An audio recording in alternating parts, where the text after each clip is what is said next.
एकच गोष्ट अशा प्रकारची आहे की आपल्या परिसरात, आपल्या भागात, आपल्या परिवारात झालेले जे हे संत आहेत, या संतात वारकरी संप्रदायाच्या संत परंपरेमध्ये नाथांचं स्थान फार उंच आहे.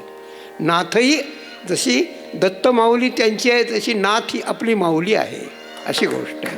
अशा प्रकारच्या या माऊलींच्या ऐश्वर्याचं वर्णन त्या ठिकाणी करावं तितकं थोडंच आहे.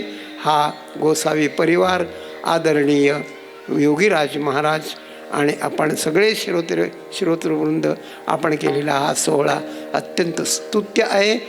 मधून निमित्त साधून हे ज्या वेळेला केलं जातं त्यावेळेला मनुष्याच्या अंतःकरणाचं रिनिव्हेशन होतं, नूतनीकरण होतं आणि या नूतनीकरणातून एक समाज, श्रद्धावान समाज त्या ठिकाणी निर्माण होतो. अशाच प्रकारची महाराष्ट्राला लाभलेली ही संत परंपरा उत्तरोत्तर वृद्धिंगत होवो आणि आमच्यासारख्या सामान्य जीवाला त्यांचं नाम, त्यांची भक्ती, त्यांचं चरित्र, त्यांची कथा, त्यांचं कीर्तन हे करायला आणि ऐकायला मिळत राहावं अशी नम्र प्रार्थना नाथ महाराजांच्याकडे, त्यांच्या परंपरेतले मूळ असलेले भानुदास महाराज यांच्याकडे, त्यांचे गुरु जनार्दन स्वामी आणि त्यांचे गुरु दत्तात्रय भगवंताच्याकडे विनम्रपणे त्या ठिकाणी करतो.